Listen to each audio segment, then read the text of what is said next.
Okay, is this thing on? Yes. I'm just kidding. I can see it is.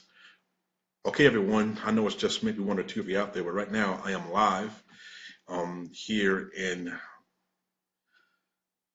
Castle de Martin, out in Lithonia. Anyways, welcome to moving in the REIT direction. This is one of the most exciting things we've got going right now because we know for a fact that this information can really, it'll get you to at least go out there and take a look at what's out there to offer. You've seen the quick little post I put out there earlier today regarding REITs. Let's just kind of explain what it is REITs actually are and why I am looking at REITs now. Again, you saw earlier back in 1960, Congress put this whole thing together. And to give people like yourself, and me, a chance to really invest in huge real estate. You've always heard that there is gold in real estate, right? I mean, the best thing you can own is property. And not many people can go out there and just buy a huge lot or a gigantic, piece of property someplace. So it kind of kept, the gap of wealth and not wealthy really pretty big.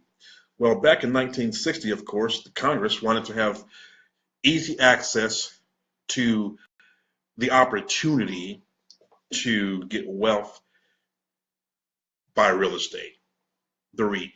It stands for REIT, that is Real Estate Investment Trust. Real Estate Investment Trust, very simply put, right? If you know much about like mutual funds, as mentioned earlier, also, in the blog below, the mutual funds is just a group of companies, probably from multiple sectors, all in one portfolio, giving you diversification in what it is you are investing in. Well, a REIT, a real estate investment trust, is about the same, but its sectors are designated to like groups of one specific real estate investment, or let's just call it profit. What's the word I'm looking for? I am so sorry.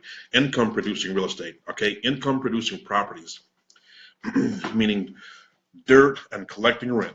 Right? You've got dirt, you've got a building being built, you've got someone living there or moving in there or working in there, and someone's collecting rent from that place, and the owner of the building, the property owner gets paid, and that's their profit from that investment, correct? That profit is turned around in a REIT and paid out to the shareholders.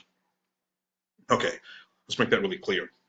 Let's just say that there is a group of healthcare facilities. Take your hospitals around, okay? Here in Atlanta, we've got DeKalb Medical, we've got Piedmont, we've got Emory, we've got all these different hospitals, right? Healthcare facilities. Well, someone could purchase these properties and create a REIT, a healthcare REIT. That healthcare REIT now all of a sudden gives you the chance to basically be part owner of that. I'm in telecom. I build cell towers for it. That's my day-to-day job, right? That's what I do. I didn't even realize until just a few months ago, honestly, that there is a tower REIT. Now, companies I deal with every day, American Towers, Crown, SBA, as a matter of fact, Crown, I believe, just in the last several months, really, has changed their business structure to a REIT. Here's what takes place. A cell phone company, let's just say Sprint, they go out there and they look for places to place their equipment. Well, Crown Castle and companies like Crown Castle, they own these towers, right? So Sprint comes out there, rents a space on Crown Castle's tower, and pays Crown Castle a rent every month they are out there. Now, Verizon, T-Mobile, they all do the exact same thing. Sometimes they're on the exact same tower. So Crown collects 3 rents every month for that one tower, month after month, year after year, as long as the people or those carriers around that tower. Now, right now, Crown Castle has, I don't even know the number. They've got thousands of towers all across this country. You drive in your car every single day and you see those towers around. Maybe you don't recognize them, but me being in the industry, that's all I look at. That's why I navigate around town based on towers. Anyway, so imagine this. American Towers, Crown Castle, they own thousands of towers all across this country, and they collect rent from all these carriers every single day, every month, sorry, from these carriers, and put that money into the bank, right? They've got to pay the rent.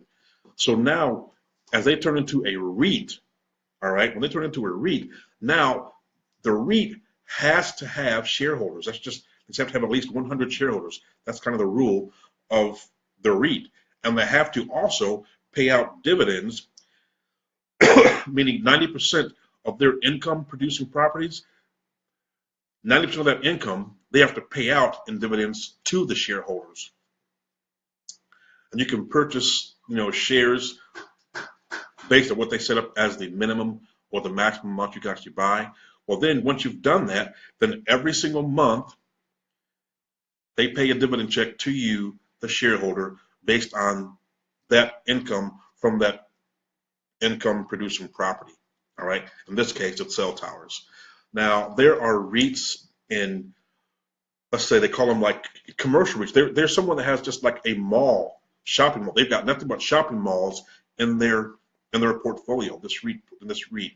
And they do the exact same thing. They're collecting rent all the time from their mall tenants, turn around and place money in the bank. And that money is distributed again out to the actual shareholder. Now, this goes on forever. I've put REIT.com is a great source to start getting information on REITs. I am by far an expert.